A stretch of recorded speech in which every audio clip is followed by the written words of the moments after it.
The Brandon Peters Show may contain explicit language and detailed plot points. For more information on the show, stay tuned to the end of the episode.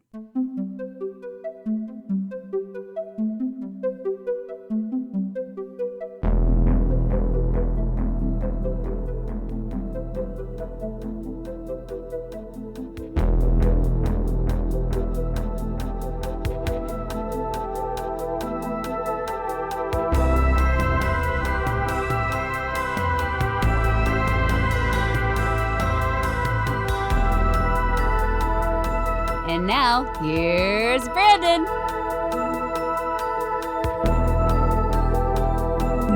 Welcome back to the Brandon Peters Show. Today we continue our journey to talking about Scream 6 with the first sequel, Scream 2. But before we dive in, I want to welcome back Jessica Alsman. Woo! I don't know. Screaming. Hello. Hi. And coming at us with his red right hand, Greg McGoon. Hello! Ah! That was a good one. There you go. You like that? Yeah. What do you got? What do you got, Brandon? What's your sequel scream? On the spot. My sequel scream. Because Master P Oh, is yeah. his song. And we'll go to that. We'll talk about that later. But yeah, this is the sequel. And we were here after last week, so go back and listen to our Scream episode and then come here or just show up for Scream 2. I don't care. Whatever it is you want to do with these things. So let's dive right in to Scream 2 from 1997. Let's get down to business. The way I see it, someone's out to make a sequel. You know, cash in on all the movie murder hoopla. So it's our job to observe the rules of the sequel. Number 1, the body count is always bigger. Number 2, the death scenes are always much more elaborate. Carnage, candy. And number 3, never, ever, under any circumstances, assume the killer is dead.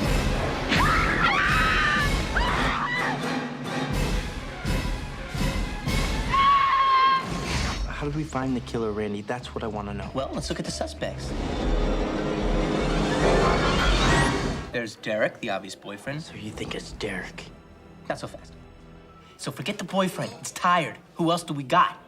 There's... Mickey, the freaky Tarantino film student. But if he's a suspect, so am I. So let's move on. Maybe you are a suspect. Well, if I'm a suspect, you're a suspect. You have a point. Okay, let's move on.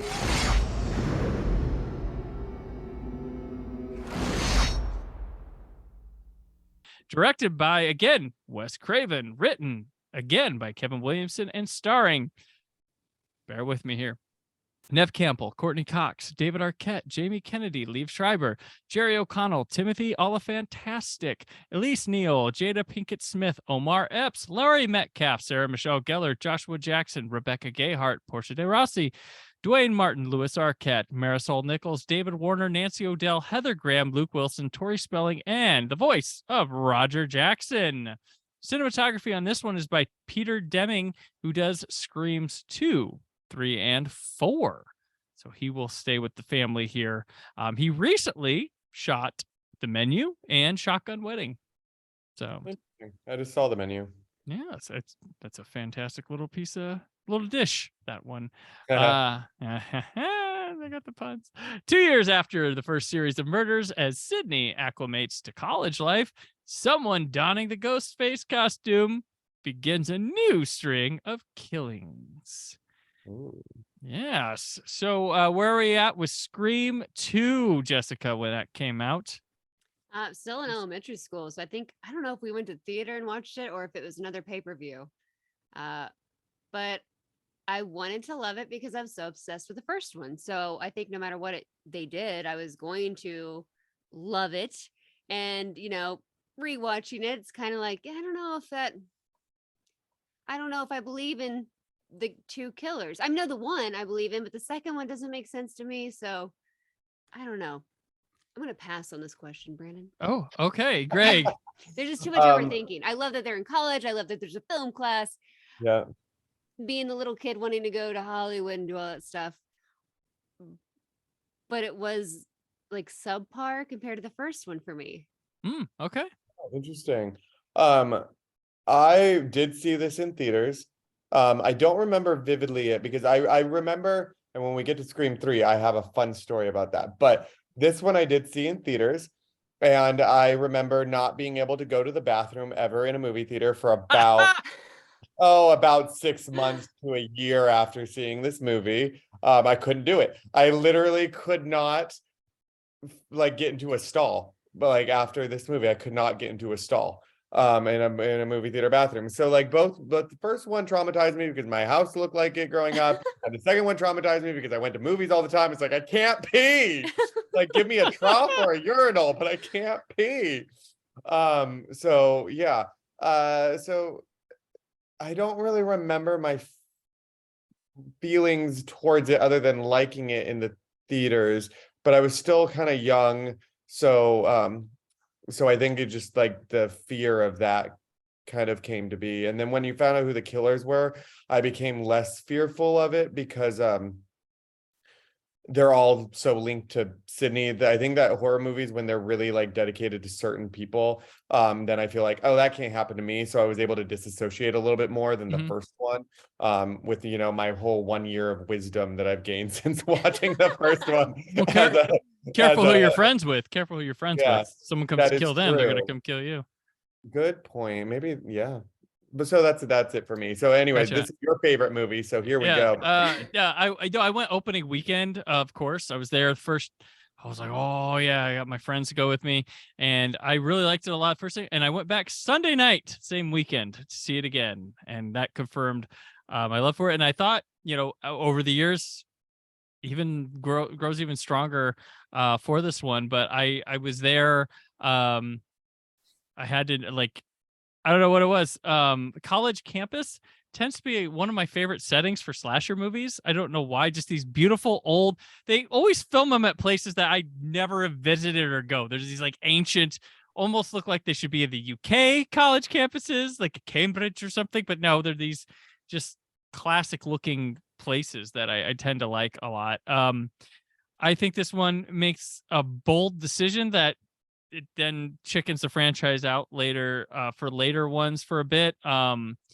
It actually this one had a messy the script leaked for it during production, and they had to change the killers and the ending for it. Well, Debbie Salt was always going to be the killer, but it was Jerry O'Connell and the roommate Hallie were also in on it. And they were these natural born killers type people that traveled around, and they were videotaping everything they did and like trying to be people like that to get caught.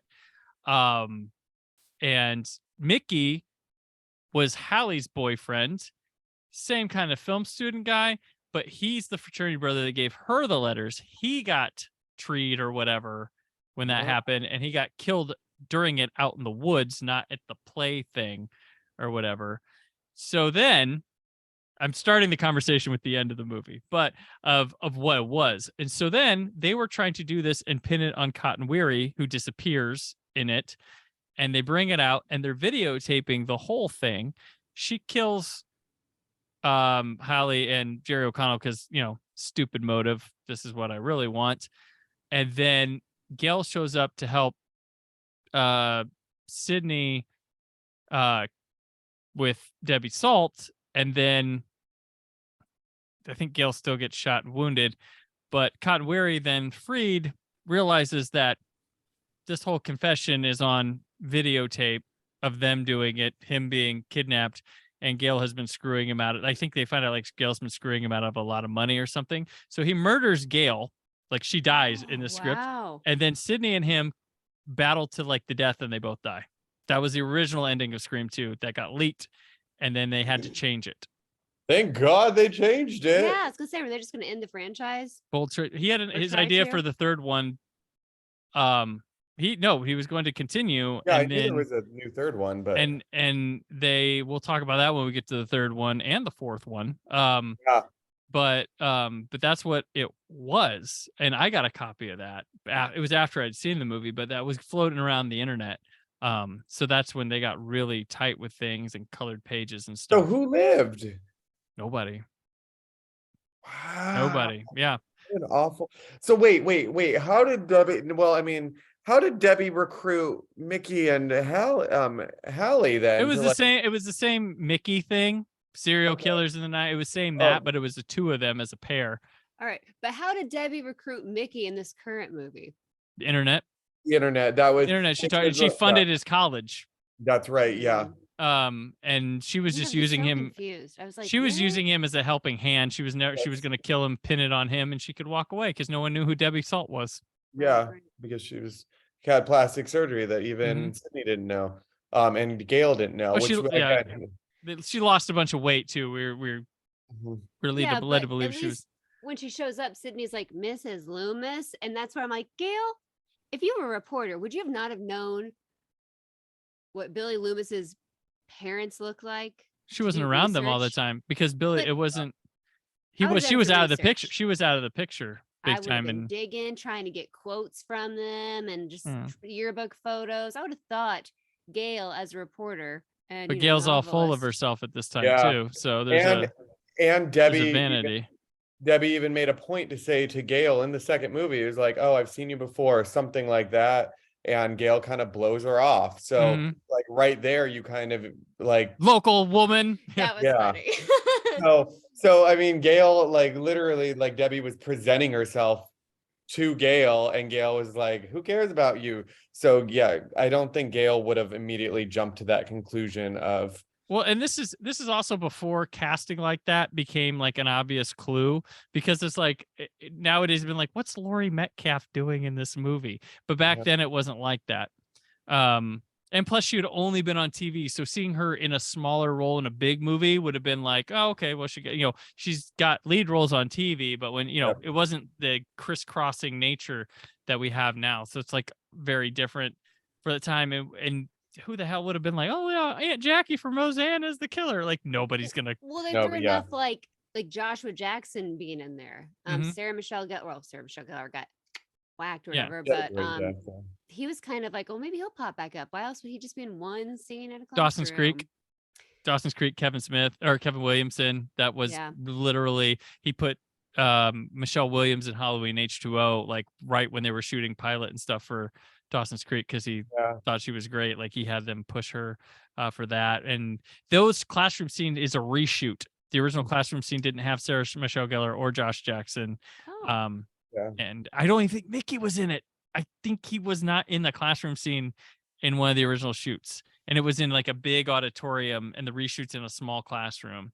But yeah, so I guess since I'm the lover of this movie, beyond Courtney Cox's amazing hair in this movie, mhm. I honestly believe this is I'm not going to say, I won't go, so if it makes sense, I think this is the best directing job Wes Craven's ever done. Like his stuff here is top notch. He's got two, not only for the franchise, but slasher in general, two all-timer slasher chase scenes ever.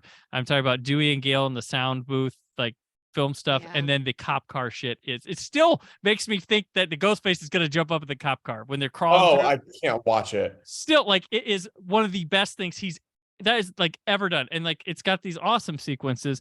I love the death of Randy. That sequence is great because that takes a sequel and then makes me go, okay, anybody's gonna die. It makes me believe Dewey's gonna die. Dewey died. Like I thought Dewey died. Like when they Mhm. killed, I was like, holy crap, they're killing everybody. Like I thought Dewey was dead. I thought Gail could die. Sydney might die. Like I was just like, that flips you. That takes you for a loop. If they're gonna kill everyone's favorite characters at the time, Randy was probably the most popular character from Scream back then. And they kill him off, and it's shocking. It's like, what? And then you think they're going to go to the next scene, and they're talking about calling his mom to tell him he died, all that stuff. Like, what? And you can't believe it. You're stunned, and now you're back to square one where you were with the first movie. Finally, like, it's not, here are people, they're all safe. Hack off these new people. So there's that. That I think is strong, because going down, what was Randy going to be? Was he just going to show up every movie, tell us some rules of like, when you're in the 10th one, and like they made us care about this pretty thin character that was only doing thin things because of Jamie Kennedy adding to it, but like he was going to wear out his welcome at some point, like just doing that. And it's great. He's got a great scene with Dewey where they talk about stuff. He's there enough in the beginning. Wonderful. Which was back and forth. The basis for the trailer, which was one of my favorite trailers of all time, was when they sit down to talk and they like dun, dun, dun, dun, dun, dun, dun, dun. Oh, I love that trailer. I downloaded it on my computer, watched it a shitload back in the day. So there's that. I love. Yeah, I am pro Randy death. I know people are like, you should kill Randy. I'm like, why do people want people to die in horror movies? Like, if you're gonna kill one of the main cast, I'm okay with it being Randy. It was So there's the Randy thing. I think the new characters introduced to this are the best batch of new fodder since Nightmare on Elm Street 3 Dream Warriors, where I actually give a shit about them. They're given time. They're given just as much character development as the returning people. You see them having conversations with each other. They're welcomed into this movie. Jerry O'Connell doing the I Think I Love You Top Gun thing. Iconic. Love it. That's great. It just works out. Like I care about all the new characters. Cotton Weary elevates up from being that guy that when I first saw, I was like, is that the lead singer from Bush in the first movie? Like, and Liev Schreiber's really good in here because he's got the Dewey thing. Like, is he just kind of a doofus or like really diabolical? He's a straight up fame whore in the sequel, which He's like get Diane Sawyer, and like just the weird things that Liev Schreiber does. Like he's really, really good in this movie. I like it all. I just like the way it swoops around. It's got the odd college stuff. Like she's living an actual life with this stuff happening. The opening scene taken out of He Knows You're Alone. Pretty effective. Greg, you mentioned last time you have some comments on that one. Yes, I do. Because it is nuts. It is well, nuts. That's the thing. Well, okay, here's where let's look at the reality of the situation and really, because I love that scene. It traumatized me. It's fun. It's a party. But like, okay, this is first of all, it says outside of the theater, it's like a sneak preview. So they're all like invited guests to this movie. With that being said, this movie is based on a true story in this universe. So it is a true story that happened where a lot of like teens were murdered brutally. And now you're bringing this like kind of over the top, like campy recreation of this actual tragic event a year after this tragic event happened.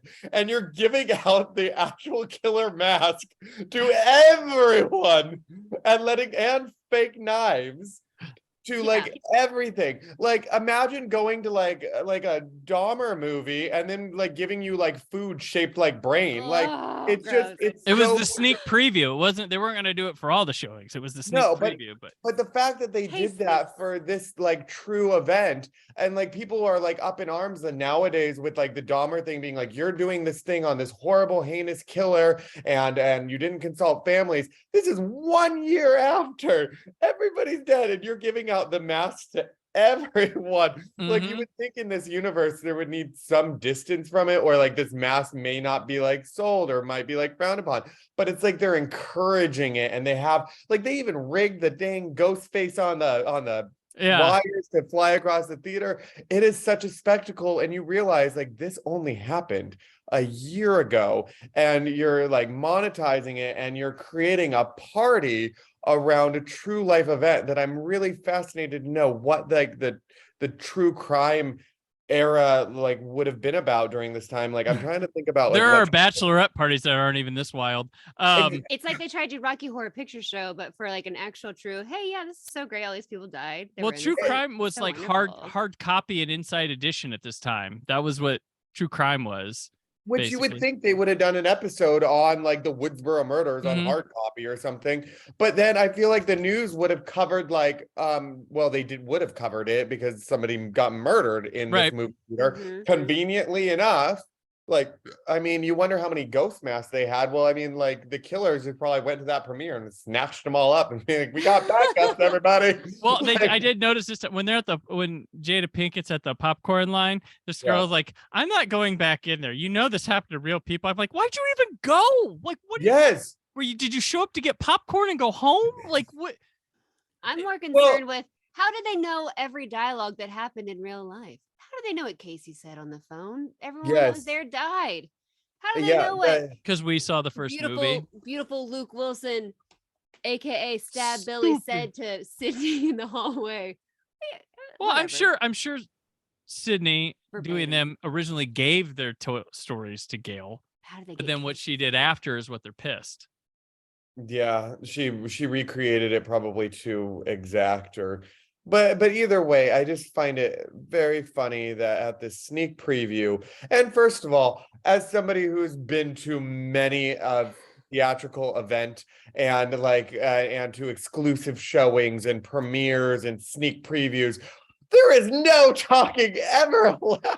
Right. And this is a free for all. And not only that, when they leave the movie to go get popcorn and doing the thing, it is like a sold out crowd, and people are still running through like the hallways and the lobby wearing the mask, and it's a sold out crowd, and people are showing up late. Like, what is this? It's pandemonium.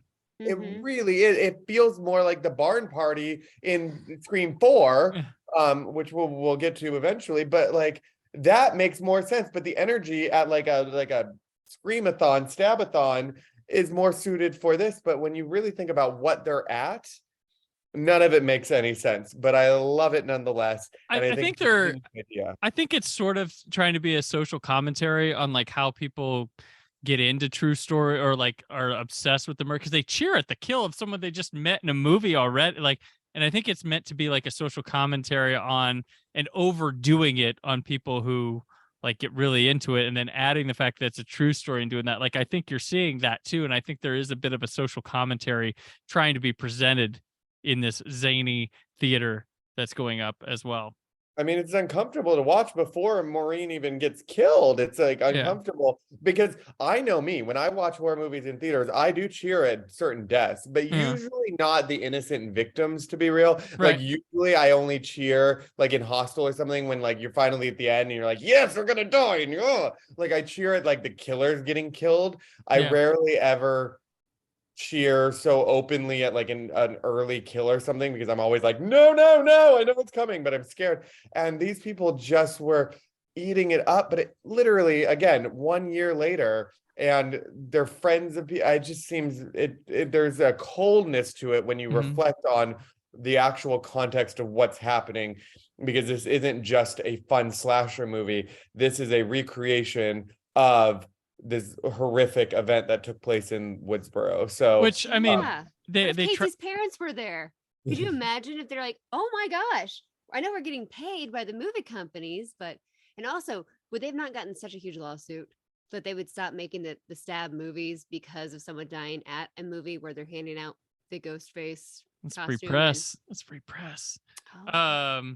but No, there would be a delay, I think, in the next one, but right. they get out those stab movies. Well, the thing is too, We like, missed the sequel. there's a seed planted here because when you're making Scream 2, you obviously know you have a franchise potential. And I know that Kevin Williams's idea for the third one is he wanted to show the kind of world that the movie of Stab would create in being out there in it. And I think this is kind of quickly introducing us into what potentially people see of that. But Yeah. I mean, I get that it's like a heightened reality and all that. And there is a certain level of like contrivedness to the opening. I mean, they do manage to get away with a lot of it because everybody has a mask, so that's not very weird. So you can go undetected pretty easily. But like the convenience that like he would end up putting his cheek against the stall, and how long did the killer wait in the stall for him to go to a bathroom and to get that knife perfectly placed to go in his cheek. It's just, I mean, again, I couldn't go into a bathroom stall for months to a year after seeing that movie because I was just worried knives were just going to start coming through. But the fact that on the first try manages to get it in his cheek, that's some planning. And the odds that like they would go to the bathroom so soon in the movie. Like, rarely do I ever sit down for a movie and to go, I need to go to the bathroom. Like, when I saw Avatar recently, it took me 45 minutes, even though I had to pee when it started. I still waited at least 45 minutes. And this dude couldn't even wait for Casey's death in the movie to like leave. So, well, he didn't it's want to, he was pissed. He was literally pissed about the Sandra Bullock bullshit. So he had to go piss. There you go. So I mean, there's just certain like aspects of it that, but again, that's a testament to Wes Craven as a director Mhm. to make it work.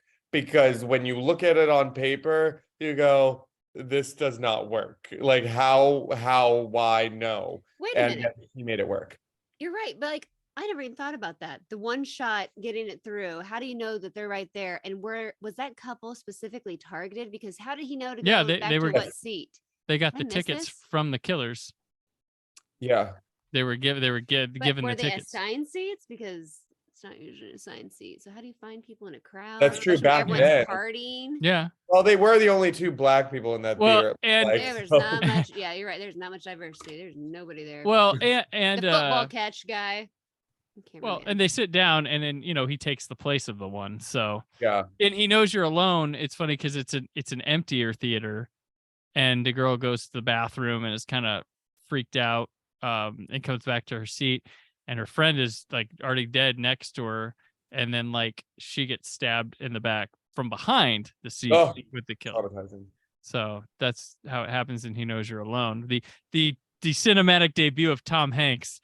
He Knows You're Alone. So, but that terrifies me too, because I was scared to get stabbed in the back at a movie theater. I do always like look around and check like backs because of movies like this.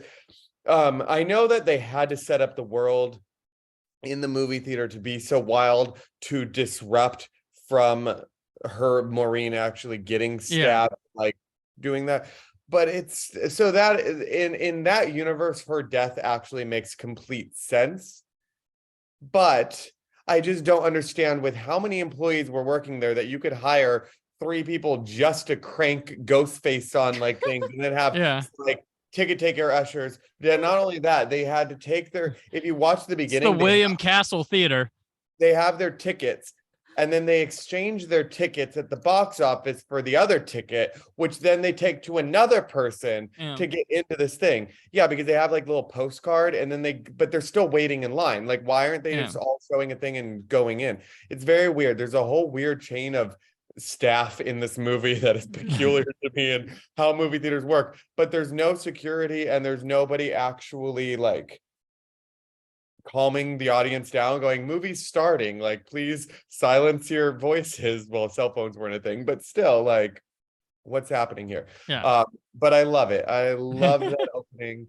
But it is wild when you think that it is for a series of murders that took place a year ago, and the fact that they turned this movie around that just like that book. Gail got another book out. They have a movie based on that book, which you can run those concurrently with production. I mean, oh, absolutely, that is true. But they wasted no time on going true crime murders. Let's make this a movie. Hey, Scream 2 was out 1 year later after Scream becoming a hit. So, but they wouldn't have known that the killer was calling and asking questions because everyone died. Sydney got called and asked questions. She did in the middle of the movie. You're yeah. Right. Yeah, but how do they know that Casey also got asked those questions though? Right.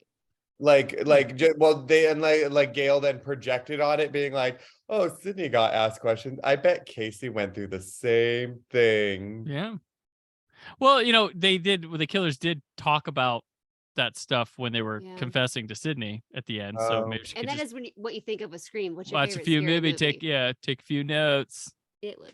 Oh, that's true. Well, and also we're forgetting too that like, well, no, I guess everything happened really quickly, but in movies they can only show so much of a moment in time, and you have to realize that maybe there was more said that in real life that got edited out, like in the true aspect of the movie. In like, the first Scream, you can think of it like we only got to see like the witty banter, but maybe all the exposition actually did happen in real life. It just got cut for the movie. True. And I mean, while we're on it with the Stab movie, which is the fun stuff in the background for that's happening, and the Tori Spelling joke comes to fruition, and everything else. So like with horror, like the first sequel in a franchise always feels like more of a template for what the series is than the original. The original is always like this outlier. With Scream, it's the stab movies that's like introduced here, because the next movie has a stab set. It takes place, or the production of a stab movie, and the fourth one features like celebration of those movies, the marathon, and then Scream 5 would be like a legacy sequel with those movies. Those stab exists in everything but the first movie, and those are kind of what people talk about through the other Screams, is these stab movies, and that are now a thing, which isn't in the first one. So I've always found like that's the thing that makes the President and Scream thing that makes the sequels all like the first one an outlier, because there is no stab to go up. There's just other horror movies, I guess, but that becomes just stab for like a lot So, of the others. should we talk about Stab 2 during this session, or in the third movie when it doesn't happen either? Like they just skipped an entire movie and went to Stab Well, it 3. happened, and then now they're making Stab 3. Like But I that's don't. Return to they- Woodsboro. I guess I don't remember. Yeah, that's Yeah. true. Like they created a Stab 2, but you don't really. Mm-hmm. Like, Is did they ever Scream- talk about it? Scream 3 is Stab 3. Mm-hmm. They just skipped it. Like, let's put them on That's the level. concurrent. So then, yeah, Stab 2 happened in between the events of Scream 2 and Scream 3 for Scream 3 to be about Stab 3. Woo! These movies are fascinating. Well, I the just wonder Stab. what happened in Stab 2, unless it's just this movie. So it's like, But with well, that now we're on a being college said, campus. But with that being said, the Stab movies are what happens to most horror franchises in real life that Scream, I still Mhm. believe, does not fall victim to, where even though they stray a little bit in terms of tone and whatnot over the franchise, there is still a level of thought and care and depth to every Scream movie that the Stab movies are lacking, which is true for horror franchises as a whole, as we've seen with like, I Know What You Did Last Summer and Urban Legends, where the Mhm. third one just is such a train wreck of a thing, or like so much of departure from the quality of even the first two, that like Scream 3, I think tonally is a drastic departure from the first two movies. I still find it an enjoyable movie, but we're not talking about right now. But I think that the Stab movies are rushed like a typical horror movie would, that Scream Well, because still has thought with. Stab Yeah. 2 we can assume was based off the Windsor College murders, Of course. and Stab 3 is the first time they're making one without anything to base it on. So that's why I think we Exactly. go with the third one. That's why we do Stab 3, because that stuff hasn't happened. But it's Um, Yeah. back at Stu's house, so maybe it's actually. It's like Scream Game of 5. Thrones before Game of Thrones went and did stuff without books. But that is believable, because Mhm. rather than say like, oh, let's create a Stab, like, oh, let's do Stab 2 in Scream 3, we already did that. Mhm. So because in the second one, it was like the first one with the second movie, and then the third one's with the third movie, because they didn't want to repeat the second movie. Right. But in real life, that would happen. They run out of source material, they're going to make a new movie, and then I'm sure everybody who experienced these true events are going to be like, okay, now they're just making shit up about Right. us. Like, what is I'm actually using happening? my name. Hey. Like now they no longer own their identities, which I'm kind of shocked too, that the names stayed the same Yeah. in the movies. That is something that I don't think they would have gotten away with, to be able to carry a franchise. For Sydney to have actually had a movie Sydney Mhm. just seems a little far-fetched, but I appreciate it. But it is very interesting to know that they basically had their identities stolen by mass media consumption, Right. and everybody a part of this original franchise who still survive, or original Woodsboro murders who survived it, now are only viewed as movie characters, which is Right. such a crazy concept to think, that now Sydney is no longer teen girl from Woodsboro. She is this fictitious character that now is going on a whole separate journey that is somehow linked to her. So I never really thought that much about it, but when you think about what Sydney has to go through, and everybody now making up fake aspects of her life for the sake of entertainment and horror entertainment, that's really shitty for her. Mhm. That it's like doubled down, like it's doubled down, that she really loses her autonomy in the public eye, which I But- guess, yeah. I feel like in this movie though, they try to show that instead of like, this is the one movie where we start with her, like, I feel like she's taken ownership of this stuff until it starts happening again. Like she's having fun with the crank calls. She knows how to handle it. She's doing her stuff. And even to the end sequence, when everything's revealed, she's strong about it. She talks shit to them. She's ready to fight. She's ready. It's she's different all than alone again. She's completely alone, but she's okay, and she's not like. It's different than the first movie, her Yeah. in the finale, which is great. That I like. And But then if there was I a like season that 2 she of didn't Dahmer, do it. could you imagine if they did a season 2 of Dahmer and then just made up stuff about the victims' families and like how they continued with their life, which is basically what you were talking about with like Stab 3. You just take their identities and make up stuff. Like I don't think you could at that point. There would be a lawsuit.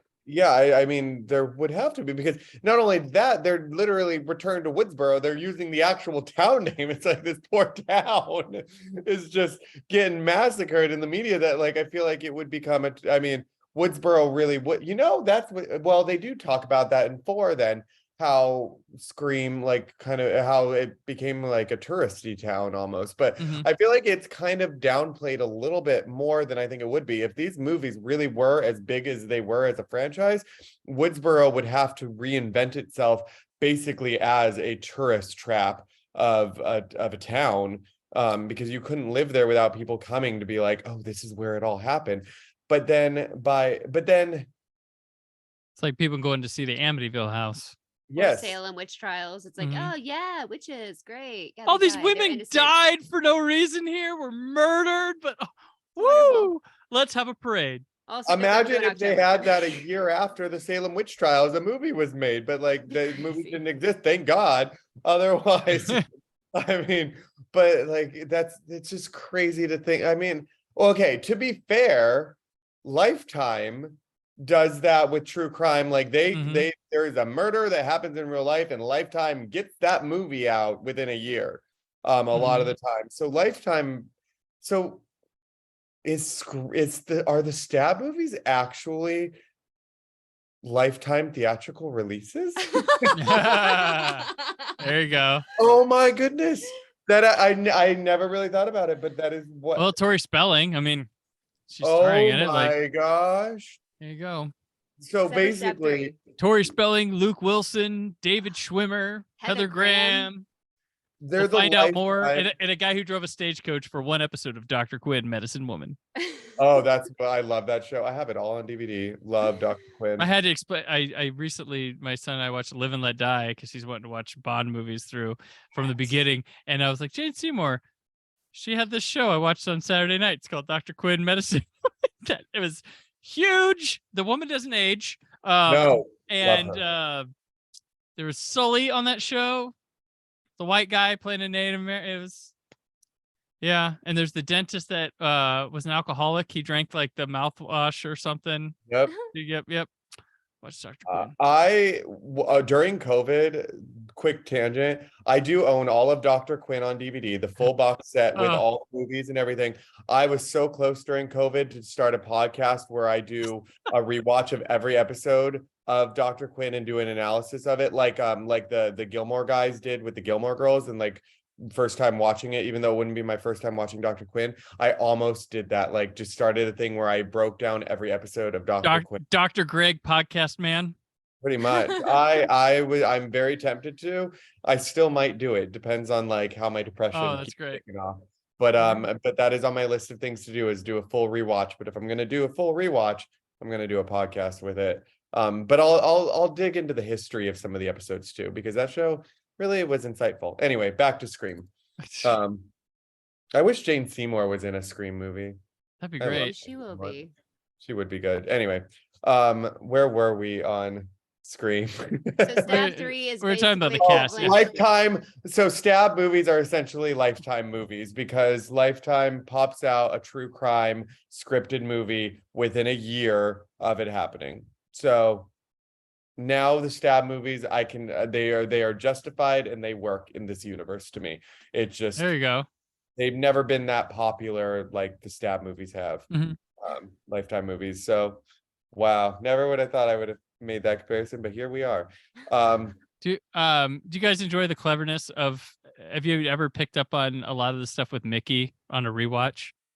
How he's got a camera in hand a lot of the time, Yes. and then he's always defending sequels Yep. in it, and he's always trying to turn someone to someone else. What do Yeah. you think about Derek? Or when he's talking to Sydney about Derek in the hospital, he's like, Yep. why would he have gone back in? And then he's like, what do you guys think about Randy? But like there's a cleverness to Mickey all throughout that I think is kind of fun that I never noticed going through the whole time. And he's kind of a guy, he's there, and then you forget about him, but then you don't, when he opens the mask, like, oh yeah, that fucking guy wasn't around. That's right.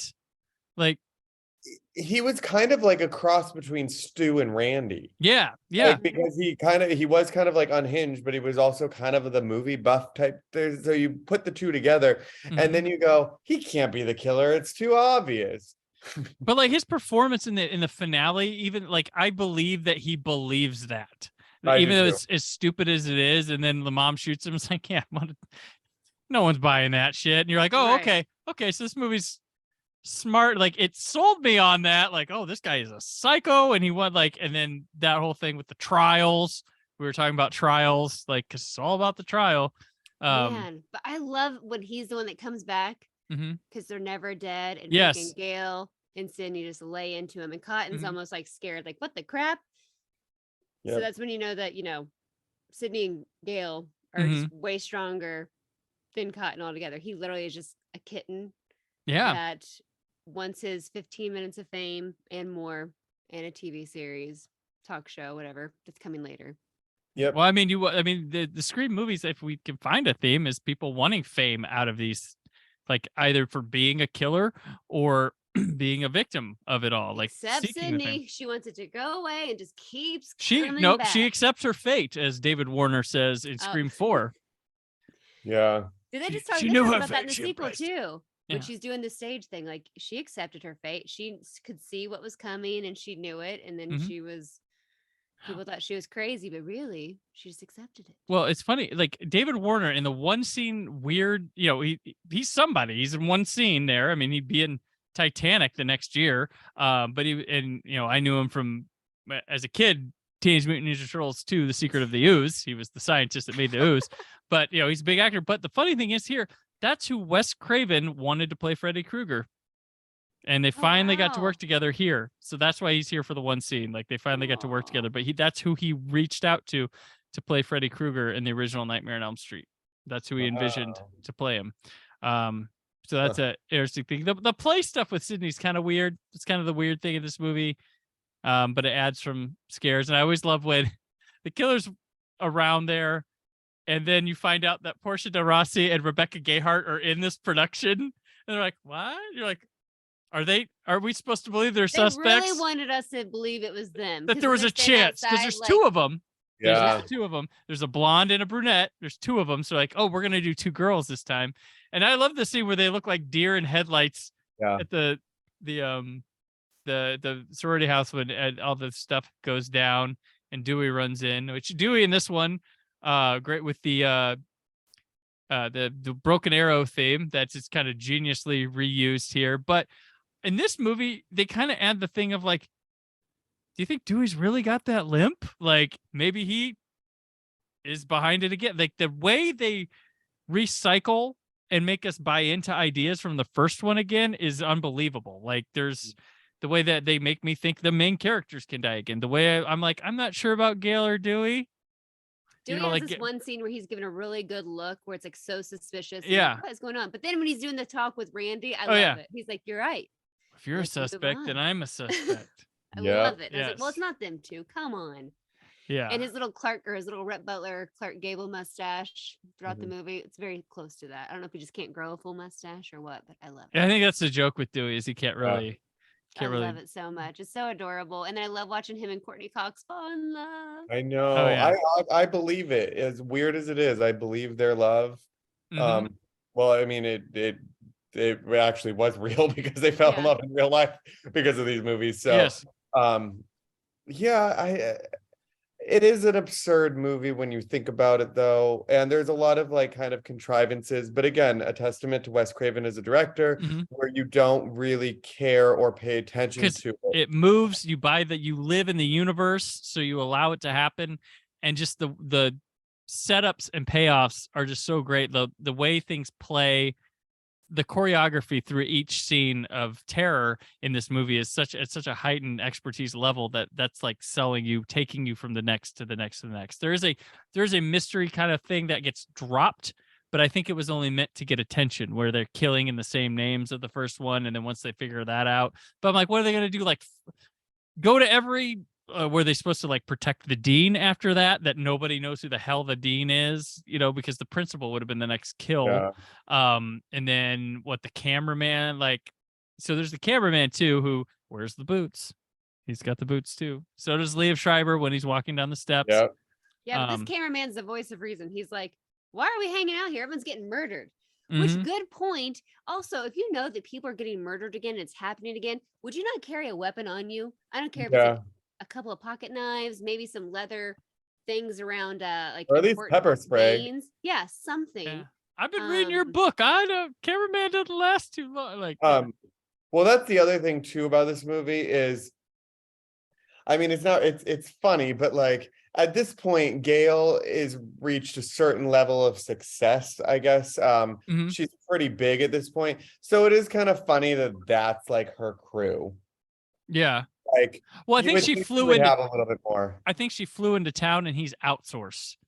I think that's sort of the idea, is that he's not typical. Like, she flew out there to be there because that's not where she's housed at anymore. Well, you know those little towns and their media crew vans, that white van that Randy was murdered in? Yeah. Those side doors do not open quietly. So if Randy's looking around for people and they show the up above shot, there's no one around, that's great. Well, that boombox didn't come around till he came. Cottonmouth Kings. Come on. If I hear the dang door, I'd think, aha, something. And we know it was already open when he gets snatched. So Mrs. Loomis killed Randy. We know that. Yeah. We know she killed Randy. Oh yeah, who did Mickey kill then? Like, I can't think of any. He was at the movie theater. Okay. Yep, Mickey was movie theater. Movie theater. Mickey killed Sarah Michelle Gellar because he's videotaping her.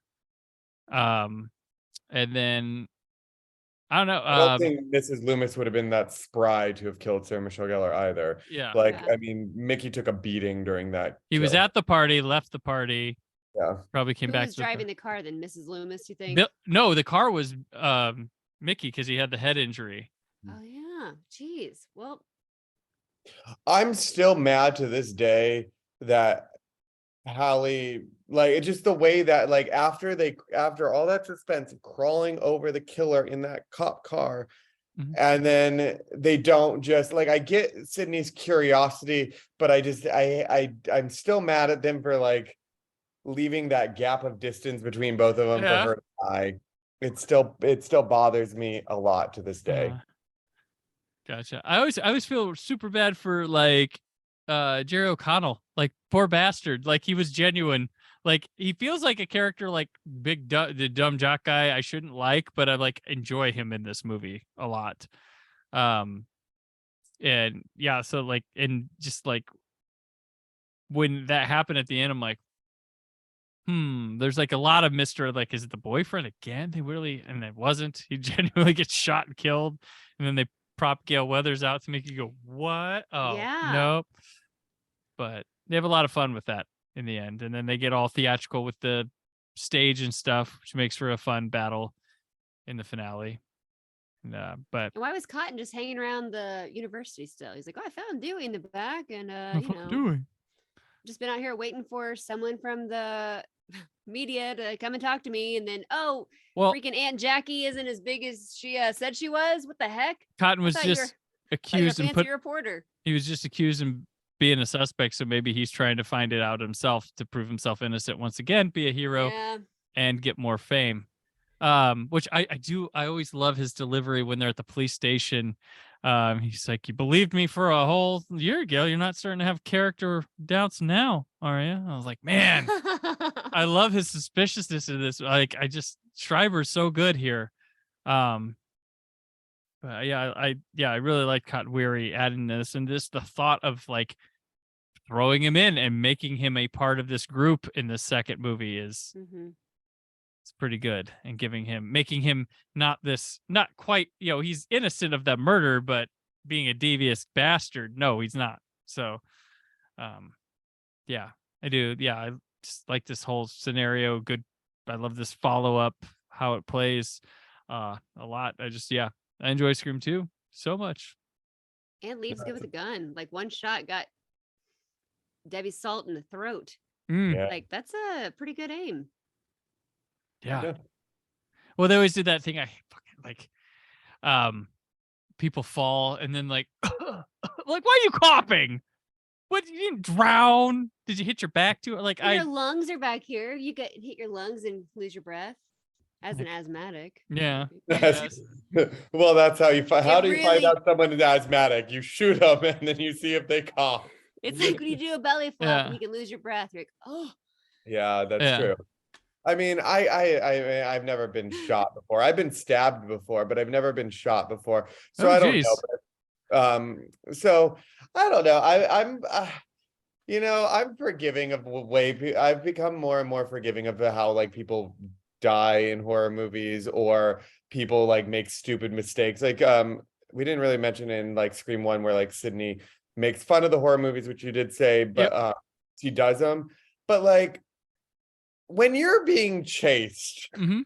you're not thinking clearly. No, that's what people. Hell yeah. I always hate people like that. People are so dumb in horror movies. Like, what would you do in that situation? I would Like, freeze probably. I would just freeze and be like, well, this is it. I laughed when I was like getting stabbed. I was laughing. Gosh, I was like, is this happening right now? Bucket list. I literally said that. I was like, well, that was when I was getting like my hand ripped open when he bit me. But like, Oh God! Whoa! I was like, are you really Jesus. fine? I was laughing the whole time. It's is just this that week your parents were gone and you were hanging Yeah, out no. with your no, this is when I lived in Ghana. I found it funny. Anyway, it just when like traumatizing things happen to you, or when I've been chased down the street with a knife, like I just find it funny. Maybe because I've lived, I'm still alive, that I can laugh about it now. But like in the moment, I go, is this like, I think I've seen too many horror movies that when like real scary things do like happen in my life, not that they happen often, but like they have. And I just kind of find it funny that like, oh, this is like a movie. That's scary. Like, oh no. Like I just go into like I have to run mode, but I don't pay attention. Like I don't. That's So, why I think I don't you- freeze. I run. When you write your horror movie, there's gonna be a guy who gets stabbed and he laughs about it because it happened to me. I laugh because people write. There's a in my favorite Friday the 13th movie. There's a guy who gets killed, and he's yelling, "Oh, he's killing me! He's killing me!" And it's the weirdest thing. And then the director said he put it in there because he read a story about a guy getting murdered in the street, yelling. His way of yelling for help was like, "He's killing me! He's killing me!" He threw that in the movie because it was something he read about in real Wow. life. And I'm like, How else did okay. you tell people, I guess? Help. Yeah. This is I what's happening people- right now. People react in weird ways to things, and you don't. And honestly, like in real life, things are more absurd than movies. So when you Yes. actually see something that happened in real life in a movie, like when you watch documentaries and or see found footage, you're like, I can't believe that happened. And if you put it in a movie, people will be like, that's bullshit. No. And yet Right. that's what happens. We actually have to like change things for movies to make them more believable than what Right. really actually happens. Well, that's why I think there's like I think a sort of, not to take this way off here. That's sort of the brilliance I think of like a David Lynch, because he does things how he makes it work. Because some of his stuff is so weird, but I'm like, it's almost weird because it feels natural and normal in Yeah. a way that with some of David Lynch's stuff. But yeah, that's one thing. And also too, when people do, I'm like, it's a movie. It has to do this to work. Like they're not in real time. They're not like, things have to speed up process. And like some people just, I don't think movies are for them. like a lot of the time. Like Yeah. maybe they're just not a thing for you. I mean, I think, watch Big Brother or something that happens in real time condensed or something but like, if you can't understand that, oh, it's shorthand because this is a 1 hour, 45-minute thing. And it's only that way because it's a needed shorthand, not because it's poor writing or something. Like thing A needs to get to thing B and like in this amount of time. Like it's so funny how people just can't understand that. Like you're watching a movie, you're not watching a reality. There's a Yeah. difference. And that's a testament to directors who can manage to make that feel organic, because movies inherently can't be organic because they only have so much time to do a lot of work. And Wes Craven managed to do that with these Scream movies where they feel organic, but when you really talk about it, you go, what the hell is happening? A lot of his films, like these are his most like tight, concise, and like not very goofy movies. Even Scream 3, like a lot of his movies go off the rails in like Act 3 with things, and there's a lot of looseness and goofiness to many of his movies.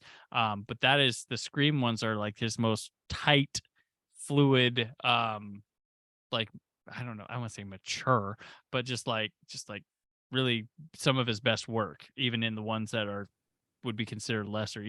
Even your personal least favorite Scream probably is better directed than like Deadly Friend. Like Exactly. it's just, like that's where he's at here. This is him at his best. Like yeah. And that's what I mean by this franchise, kind of, they all stand alone films where like other ones you just feel like they forced it because they needed to make another one for the sake of the franchise. It's still, even if it kind of goes off the rails a little bit, it looks like there was time and money and like a certain level of care invested. And that's true because of like a lot of it has to do with the cast. I mean, a lot of this we have to thank Wes Craven, but like Nev Campbell, Courtney Cox, David Arquette. Yeah. They made these characters to a point that we love them, that in other franchises by the third movie they're like, I don't care if you live or die. And now I'm like, they can't kill anybody, like, because of who plays them. The actors who are in these movies, you don't want to see them die because you you love them. And unlike other horror movies where they just like, I mean, the Saw movies, there's reoccurring characters through all that, and I don't remember half of it. I love the movies, but like I don't give a crap in the about Saw it. movies, you could be like a 2-line background character in the second one. You're the lead by the fifth one. Like like that literally happens in the Saw movies. Like Yes, it does. there are Which is people. clever. Yeah, I love it. But there will be people like, I think the guy who's the lead in 4 had like 2 lines in the second one and like showed up in the third one for a brief second, and then he's the lead of the fourth one. Same with the fifth one, Scott Patterson, or is it? Yeah, he's like Luke Danes. Yep, side character for a bit in 4, and there he is, front and center in 5. Like it's funny how those work, and I love them for that. I love the soap opera drama, the retroactive continuities, the tight, the focus on continuity. That's the brilliance of the Saw movies and the Fast and Furious ones, because they care about their continuities, going through all the craziness to get around to make it all work. Yep, agreed. Keep being weird. That's what I like about this. But back to Scream kills in this one. Definitely some more up and gore, because like that pipe through the guy's head in the car crash. Worst detectives ever. I'm sorry. If I have someone protecting me, can they have at least 1% John Wick skills? One dude couldn't even get out of the car without getting like taken over by a freaking college dude, apparently. So it's like, all right, you couldn't even get out of the car and like put up a fight. Yeah, that's all. Stunt double on or whatever, the guy that was playing the other one, that's like I guess he's actually a stunt double, I think. Okay, he jumped on the car. Yeah, at least he's trying. He's trying. But I was like, worst protectors ever. Yeah. That is true. Given the number of deaths, you would think they would like pull in a little bit stronger security than just like, we got patrol on you, don't worry. Like their coats are intimidating. Right. You'll be fine. The bullet that hits Jerry O'Connell always gets me. It's like, oh Jesus! Like it's like blood, just like a big hole in him. And Randy, of course, has to look horrific. We have to get hit in the gut with that one. Like, has to look horrific. And Sarah Michelle Gellar, Buffy the Vampire Slayer, one of the greatest badasses of all time, dies in every horror movie she's in. Like, it's just like, man. Do Yeah. you count Scooby-Doo as a horror movie? They're solving scary Okay. mysteries. Yeah, it's true. Horror adjacent. Scooby-Doo. But yeah, no, and then there's that little Marisol Nichols cameo right in there as well. That is funny. Not a cameo, that was probably just the biggest role she got at the time. They say cameo, but Yeah. there's that. But yeah, and I like her sequence. It's, you know, it's not quite Drew Barrymore's, but it's fun. Her watching TV, and it feels genuine, the sober sister, and having her in the scene, the film class scene, makes you go, oh, she's cool, I like her. Da, da, da. And then, you know, so I mean, a 2-scene person, very effectively done. Like I said, the new characters in this are handled quite well. I really like what they do with them. They don't feel like just fodder for some. They feel like there's a purpose, and they feel like I feel a real danger with them and don't want to see them go. So. And that's a testament to Sarah Michelle Gellar as well, who just has that present. But she wasn't even supposed to be in the other scene. And they're like, we can't have this star and not stick her in the rest of the movie. Right. That's kind of what happened with her. But yeah, it was, everything kind of came to be, the casting of it, the writing of it, the directing of it. It just all works in these movies that you just don't always really see. And I think the first two do it the best. The third one, again, I will defend the third one eventually when we do that. I think the only one that I struggle with the casting is 4. That's the only one. Everything else I'm fine with casting. 4 I like, but I still to this day struggle with the cast. It doesn't feel as natural and as united as 2 or as 1, 2, even 3. I will stand by 3. Well, I think what the thing is, like, what they want to do in 4, they accomplish with 5. Like, I feel like they're agreed. That's kind of, but we'll get to those. We'll get to that. We're Matthew Lillard was in the background. He was at the party scene, which was just for fun.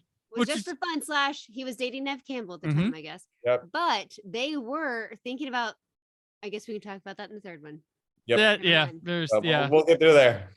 So soundtrack for this one, because I had this soundtrack was looping around in my car, jamming. So we opened the movie with the She's Always in My Hair, the D'Angelo cover of the Prince song, which is a pretty good cover in my opinion. Your Lucky Day in Hell by Eels was in there. Dave Matthews Band, Help Myself, which is the only place you can get the studio version of that song, is the Scream 2 soundtrack. They actually were supposed to supply the song Halloween for this movie, and they liked what they were doing, and because they were working on Before These Crowded Streets at the time, and they actually liked what they came up with the studio cut, so they sent them this instead. And then The Swing by Everclear, Dear Lover, Foo Fighters, Scream, Master P with Silk the Shocker, which was a single from this album. It was actually a music video and everything. Suburban Life from Cottonmouth Kings. I discovered who the Cottonmouth Kings were because of this soundtrack. Another single from this album was She Said by Collective Soul, which was supposed to be the big song from this album. The Less Than Jake cover, I Think I Love You, plays over the roster, the roll call at the end. Love it. Love it. Eyes of Sand by Tonic. My favorite Sugar Ray song, Rivers, is from the soundtrack, and there's a cover of Right Place Wrong Time by John Spencer, Blues Explosion, which is a cover of Dr. John. And I noticed they really want to make sure they get every damn song into this movie, because if you watch the credits, it is like a appetizer sampler of the soundtrack, like right to the very end when there is the Tonic song comes on as like the last credits coming on and to fade out to the logo and stuff. Like, it is the last minute. We got one song left. We got it in there. So many party scenes just so they can pump in some music. There was, the party scenes have Foo Fighters, Everclear, and Dave Matthews Band are all in the party scenes. It's the end credits has like 7 songs. That's crazy. Because they just like, here's a little bit of this one, here's a little bit of this one, and this one. So, because they brought back Red Right Hand too. Yes, they did. Yes, they did. Which I love that. Again, it's just like that Scream, and I it is all about it. So I was watching Peaky Blinders, like, what the heck? Yeah. One movie will forget it. Yeah. one movie will forget that song. Will I know next? Leave week your or so comments when below. No. Leave your comments below. So, but yeah, no, this one, this soundtrack kicks. I believe the next movies will rival it a bit, like where it's like Scream sounds, but it's like everybody saw Scream, was like, we got to get on that. Here's our hottest artist right now. Do it. But all the movie, like I remember when I hear these songs, I remember exactly where they are in the movie. That's how Scream 2'd I am. Like, Wow. yeah. So it's crazy, but yeah, so it is. So, okay, we will head bullet with this one, entry of the Scream franchise. Till next time, where can people find you, Jessica? Oh, hang out with me on the Twitter at JN Alsman or Instagram at Jessica Alsman. All right, and Greg. And you can find me on Instagram or Twitter at the McGoonies.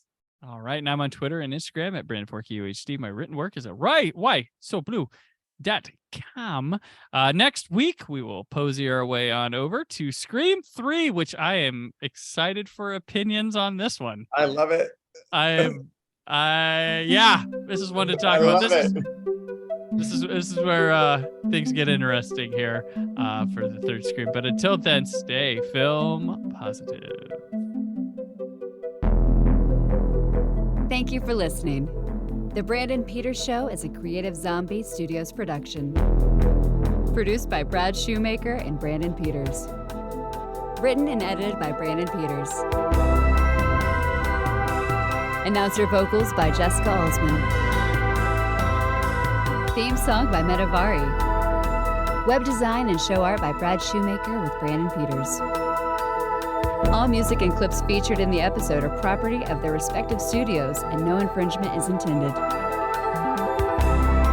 Additional information on this and other episodes at BrandonPetersShow.com. For any inquiries, press opportunities, or sponsorship, contact mail at BrandonPetersShow.com. The show is available on Apple Music, Spotify, or anywhere podcasts are found.